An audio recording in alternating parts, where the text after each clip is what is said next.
प्राचीन समय की बात है जब उज्जैनी पर राजा विक्रमादित्य का शासन था। उनकी प्रसिद्धि और पराक्रम के चर्चे दूर दूर तक फैले हुए थे। एक दिन एक वृद्ध साधु राजा विक्रमादित्य के दरबार में पहुंचा और उसने राजा से कहा, महाराज, एक रहस्यमय नगरी का पता चला है जहाँ ना तो रात होती है और न ही दिन। वहाँ समय का प्रवाह रुक जाता है और उसके निवासी अमर हैं, परंतु कोई भी वहाँ से लौट कर नहीं आता। साधु की बात सुनकर दरबार में सन्नाटा छा गया। राजा विक्रमादित्य के चेहरे पर हल्की मुस्कान आई और उन्होंने कहा, उस नगरी का पता कौन बताएगा। साधु ने विक्रमादित्य को एक मार्गदर्शक तिलिस्मी मानचित्र सौंपा जो केवल रात में चांदनी की रोशनी में ही दिखता था। साधु ने उन्हें चेतावनी दी, महाराज, यह यात्रा अत्यंत खतरनाक है। इस नगरी में जाने के लिए आपको 7 दरवाजों से होकर गुजरना होगा, जिनकी पहरेदारी अजय योद्धा करते हैं। अगर आप उन्हें परास्त कर पाए तभी आप इस नगरी में प्रवेश कर पाएंगे। राजा विक्रमादित्य अपने कुछ भरोसेमंद योद्धाओं के साथ उस नगरी की ओर चल पड़े। पहले दरवाजे पर एक शक्तिशाली सिंह रक्षक था जिसने गर्जना करते हुए विक्रम को रोकने की कोशिश की, लेकिन विक्रमादित्य ने साहस और पराक्रम से सिंह को वश में कर लिया और आगे बढ़ गए। दूसरे दरवाजे पर एक जल राक्षस था जिसने विशाल नदी में बाधा डाल दी। विक्रमादित्य ने अपने तलवार से नदी की लहरों को चीरते हुए राक्षस का मुकाबला किया और उसे हरा दिया। तीसरे दरवाजे पर एक दैत्याकार पहाड़ी थी जो जीवित थी। विक्रमादित्य ने अपनी बुद्धिमत्ता से उसे शांत किया और अपना मार्ग प्रशस्त किया। चौथे दरवाजे पर एक श्यामल रानी बैठी थी जिसके सौंदर्य के बारे में कहा जाता था कि कोई उसे देख लेता उसकी याददाश्त खो जाती। रानी ने विक्रमादित्य को रोकने के लिए अपने सौंदर्य का जाल फैलाया, लेकिन विक्रमादित्य ने आंखें बंद कर दी और ईश्वर का ध्यान करते हुए आगे बढ़े। उनकी दृढ़ता ने रानी के जादू को विफल कर दिया। पांचवें दरवाजे पर एक अमर विषधर सर्प था। उसने विक्रमादित्य पर प्रहार किया, लेकिन विक्रमादित्य ने साहस के साथ उसका सामना किया और उसे झपट कर धर दबोचा। उनकी आंखों में देखकर विक्रमादित्य ने कहा, मैं न्याय के लिए आया हूँ, मुझे रोको मत। सर्प ने उन्हें आगे बढ़ने का मार्ग दे दिया। छठे दरवाजे पर एक बेताल खड़ा था जिसने विक्रमादित्य को भ्रम में डालने के लिए अनेकों कहानियां सुनाई। बेताल की हर पहेली का विक्रमादित्य ने सही उत्तर दिया और अंततः बेताल ने उनके साहस और बुद्धिमत्ता की प्रशंसा करते हुए उन्हें अंतिम दरवाजे तक पहुंचने दिया। सातवें और अंतिम दरवाजे पर एक विशाल प्राचीन राक्षस खड़ा था जो हजारों सालों से इस दरवाजे की रक्षा कर रहा था। उसने विक्रमादित्य को चेतावनी दी कि जिसने भी इस दरवाजे को पार किया उसने अपनी मृत्यु को आमंत्रित किया।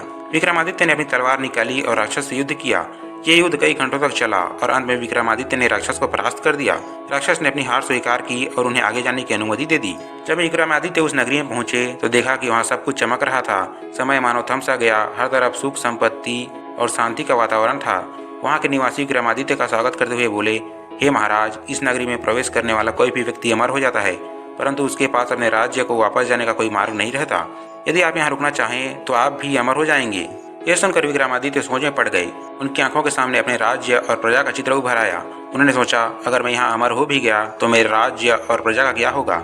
उनका राजा कौन होगा? विक्रमादित्य ने अमरता का यह प्रस्ताव ठुकरा दिया और वापस लौटने का निर्णय लिया। वहाँ के निवासियों ने उनकी निस्वार्थ भावना को सराहा और उन्हें अपनी स्मृति में रख कर लौटने का मार्ग दिया। विक्रमादित्य ने वहाँ के निवासियों का धन्यवाद दिया और वापस उज्जैनी लौट आए। उनके इस अद्भुत साहसिक कार्य की चर्चा पूरे राज्य में हुई। प्रजा ने अपने राजा के त्याग और साहस की सराहना की। विक्रमादित्य के इस कारनामे से सभी ने सीखा कि सच्चा राजा वही होता है जो अपने राज्य और प्रजा के लिए कठिनाइयों का सामना कर सके और अपने निजी लाभ से पहले उनकी भलाई के बारे में सोचे। राजा विक्रमादित्य के राज्य में एक दिन एक साधु आया और उसने नागलोक में स्थित एक दुर्लभ मणि के बारे में बताया। यह मणि अमरता और असीमित शक्ति प्रदान करती थी, परंतु नागलोक में कोई भी इंसान प्रवेश नहीं कर सकता था। साधु ने बताया कि मणि का उपयोग राज्य की समृद्धि के लिए किया जा सकता है। विक्रमादित्य ने नागलोक की यात्रा शुरू की।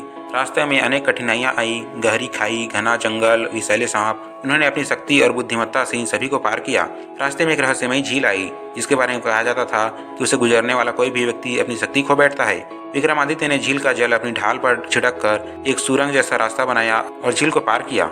आखिरकार वे नागलोक में पहुंचे। वहां नागराज ने उन्हें देखा और क्रोधित होकर कहा, किसी मानव ने यहाँ आकर हमारी शक्ति को चुनौती नहीं दी है, यह असहनीय है। विक्रमादित्य ने विनम्रता से कहा कि वो नागलोक से मणि लेकर अपने राज्य की भलाई करना चाहते हैं।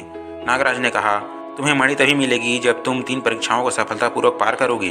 पहली परीक्षा में विक्रमादित्य को जहर से भरी एक कहाड़ी से सुरक्षित बाहर आना था। उन्होंने योग और ध्यान की मदद से अपने शरीर को अभेद्य बना लिया और इस परीक्षा को पार कर लिया। दूसरी परीक्षा थी नागलोक की भूल भुलैया जैसी गलियारों से बाहर निकलने की। उन्होंने अपनी तीव्र बुद्धि का उपयोग किया और इस कठिन रास्ते को भी पार कर लिया। तीसरी और अंतिम परीक्षा में उन्हें रत्नों के बीच मणि को पहचानना था। उनकी एकाग्रता ने उन्हें मणि ढूंढने में मदद की। नागराज उनकी वीरता और धैर्य से प्रभावित हुए और उन्हें मणि देकर विदा किया। विक्रमादित्य ने मणि का उपयोग अपने राज्य की भलाई के लिए किया, जिससे राज्य में असीमित समृद्धि आई। इस साहसिक यात्रा ने उनकी प्रतिष्ठा को और ऊंचा कर दिया।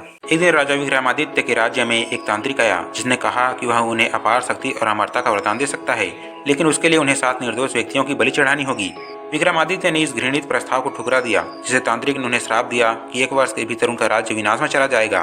विक्रमादित्य ने अपने गुप्तचरों से पता लगाया कि तांत्रिक एक गुप्त किले में रहकर काले जादू से राज्य को हानि पहुंचाने की योजना बना रहा था। उन्होंने योजना बनाई और अकेले ही तांत्रिक के किले की ओर चल पड़े। किले में घुसते ही विक्रमादित्य ने देखा कि यहाँ बेतालों और राक्षसों का बसेरा था। उन्होंने हर चुनौती का सामना किया और अपने पराक्रम से सभी राक्षसों को परास्त कर दिया। अंततः तांत्रिक से उनका सामना हुआ।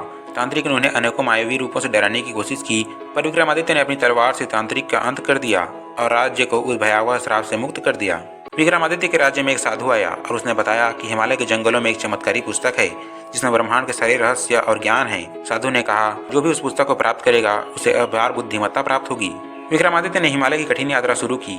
हिमालय के पर्वत, बर्फीले तूफान और भयंकर जंगली जानवरों का सामना करते हुए वे अपनी दृढ़ता से आगे बढ़े।